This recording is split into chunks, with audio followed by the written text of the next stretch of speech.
नमस्कार, आप देख रहे हैं न्यूज ट्रांसपोर्ट विशेष। मैं हूं एकता पंछी आपके साथ। AIMTC के नेतृत्व में परिवहन समुदाय की बैठक। दिल्ली NCR में BS3 और BS4 वाहनों पर प्रतिबंध को तुरंत हटाने की मांग।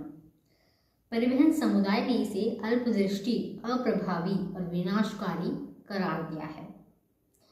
All India Motors transport Congress के नेतृत्व में हुई बैठक में बताया गया कि 9,500 करोड़ रुपए से अधिक का नुकसान हो चुका है। इस बैठक के माध्यम से सरकार से सहानुभूतिपूर्ण और व्यवहारिक दृष्टिकोण अपनाने की अपील की गई है।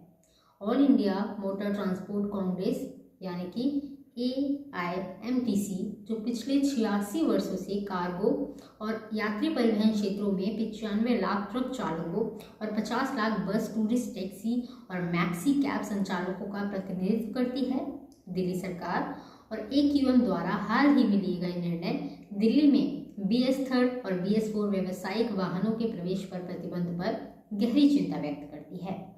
यह निर्णय, जिसका उद्देश्य प्रदूषण से निपटना है, न केवल अप्रभावी है बल्कि हानिकारक भी है। यह एक सतही उपाय है जो प्रदूषण स्तर को सार्थक रूप से कम करने में विफल रहा है और इसके बजाय ट्रक चालकों, दैनिक कमाने वालों और परिवहन समुदाय पर गंभीर आर्थिक और मानवीय कठिनाइयों को थोप दिया गया है।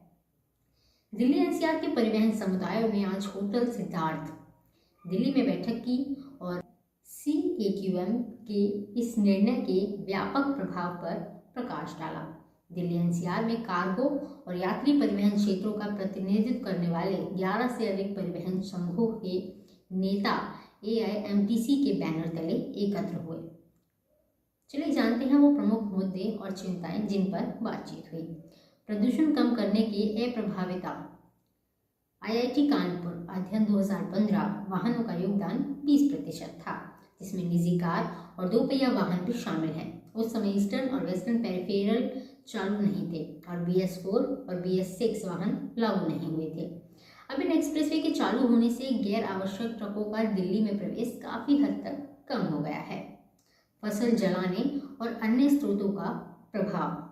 BS4 और BS6 वाहन AW का उपयोग करते हैं, लेकिन पंजाब, हरियाणा और उत्तर प्रदेश में फसल जलाने और अन्य स्रोतों से अनियंत्रित उत्सर्जन प्रदूषण स्तर को बढ़ा रहे हैं।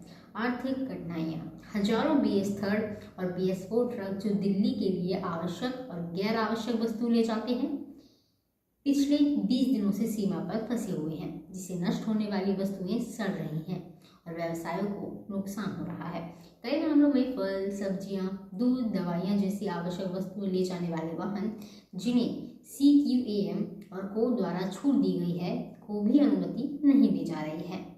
ट्रक ऑपरेटरों को भारी जुर्माने और ई-वे बिल की समाप्ति जैसी समस्याओं का सामना करना पड़ रहा है। इसके अलावा प्रतिबंधित श्रेणी के तहत आने वाले ट्रकों और अन्य व्यावसायिक वाहनों को EMI डिफॉल्ट और आय में भारी गिरावट का सामना करना पड़ रहा है, जिससे उनके सिविल स्कोर और भविष्य की क्रेडिट योग्यता पर गंभीर प्रभाव पड़ रहा है। छोटे ऑपरेटर दिवालिया होने की कगार पर हैं, जिससे हजारों परिवारों की आजीविका खतरे में है। परिवहन व्यवसाय को आर्थिक नुकसान।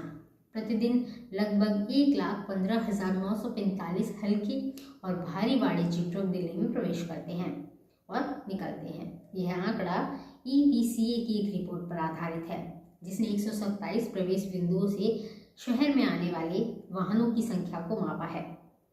ग्रेडेड रिस्पॉन्स एक्शन प्लान यानी कि ग्रैप के चरण 4 को सोमवार 18 नवंबर 2024 को दिल्ली NCR में लागू किया गया। प्रतिदिन प्रति वाहन नुकसान लगभग 4,000 रुपये का है। इस आंकड़े के अनुसार पिछले दिनों में लगभग 4,000 गुना 20 गुना 1,15,945 यानी कि 9,275 करोड़ का वित्तीय नुकसान केवल परिवहन क्षेत्र को हुआ है। मानवीय संकट। फंसे हुए ट्रक चालकों और उनके कर्मचारियों को सीमाओं पर असुरक्षित और अमानवीय परिस्थितियों का सामना करना पड़ रहा है। भोजन, पानी और बुनियादी सुविधाओं की कमी उनकी स्थिति को और गंभीर बना रही है। अनुचित लक्षितकरण। BS3 और BS4 वाहन सख्त उत्सर्जन मानकों का पालन करते हैं।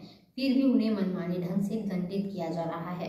पिछले 10 वर्षों में प्रदूषण को प्रभावी ढंग से नियंत्रित करने में दिल्ली सरकार की विफलता स्पष्ट रूप से सामने आई है। दिल्ली एनसीआर में BS3, BS4 वाणिज्यिक वाहनों को दोषी ठहराना और उन पर प्रतिबंध लगाना केवल एक बहाना है जो उन मूल समस्याओं से ध्यान भटकाने की कोशिश है जिन्हें तत्काल कार्यवाही की आवश्यकता है। मुंबई और अन्य महानगरों में भी BS3 और BS4 वाणिज्यिक वाहनों को प्रवेश की अनुमति है, लेकिन वहां दिल्ली की तरह प्रदूषण की समस्या नहीं है। प्रदूषण नियंत्रण विभाग की जवाबदेही और परिणामों की पूरी तरह से कमी है। यह निर्णय माननीय सुप्रीम कोर्ट और सरकार के लिए कई बुनियादी सवाल उठाता है। दिल्ली एनसीआर में BS3 और BS4 वाणिज्यिक वाहनों पर प्रतिबंध लगाने से क्षेत्र में प्रदूषण का स्तर कम नहीं हुआ है। वाणिज्यिक वाहन चालकों की आजीविका, व्यापार और वित्तीय स्थिरता के नुकसान को भरपाई कौन करेगा? देश भर से आने वाले लोडेड ट्रकों को सीमाओं पर कब तक बिना किसी स्थायी समाधान के खड़े रहने की उम्मीद की जा सकती है? हरित कर यानी कि ग्रीन टैक्स, जो वाणिज्यिक वाहनों से गैर प्रदूषण के समय भी वसूला जाता है, को संबंधित प्राधिकरण और सरकार द्वारा कहाँ उपयोग किया जा रहा है? जब दिल्ली की राजधानी में वायु गुणवत्ता सूचकांक यानी कि AQI ऐतिहासिक स्तर पर पहुंच गया है, तो सरकार कृत्रिम वर्षा यानी कि आर्टिफिशियल रेन क्यों नहीं करवा रही है? दिल्ली एनसीआर में हरित आवरण यानी कि ग्रीन कवर बढ़ाने और नागरिकों को स्वच्छ पर्यावरण प्रदान करने के लिए क्या प्रयास किए जा रहे हैं? इन सब के बीच परिवहन समुदाय क्या मांगे कर रहा है, चलिए जानते हैं। सख्त उत्सर्जन मानकों का पालन करने वाले PUCC BS3 और BS4 वाहनों पर प्रतिबंध तुरंत हटाया जाए, प्रदूषण शमन के लिए जिम्मेदारी तय की जाए और जड़ों पर प्रहार किया जाए। हम माननीय उपराज्यपाल और दिल्ली के मुख्यमंत्री से अनुरोध करते हैं कि सड़क परिवहन क्षेत्र की ओर से सॉलिसिटर जनरल के माध्यम से सुप्रीम कोर्ट में तुरंत एक पुनर्विचार याचिका दायर करें। इस याचिका में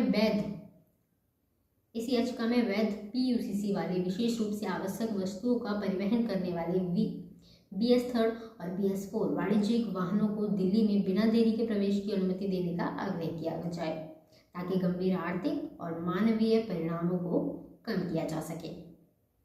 प्राधिकरण लगातार वाणिज्यिक वाहनों को मुख्य दोषी के रूप में चिन्हित करते हैं, जबकि सड़क पर धूल और औद्योगिक प्रदूषण अनियंत्रित रूप से जारी रहते हैं। दिल्ली एनसीआर के 11 परिवहन संघों के नेताओं ने मिलकर सरकार और सुप्रीम कोर्ट से अपील की है कि वे छोटे ऑपरेटर्स द्वारा झेले जा रहे गंभीर वित्तीय नुकसान और अत्यधिक तनाव को समझें। सरकार को इस विशाल वित्तीय नुकसानों का मुआवजा देना चाहिए। परिवहन समुदाय में असंतोष की भावना गहरी नजर आ रही है और इस बैठक में निर्णय लिया गया कि 5 दिसंबर 2024 को सुप्रीम कोर्ट के निर्णय का इंतजार किया जाए और अगर कोर्ट सकारात्मक निर्णय नहीं लेता है तो सुप्रीम कोर्ट में आवेदन दाखिल किया जाए और अंततः दिल्ली एनसीआर में सभी परिवहन संचालन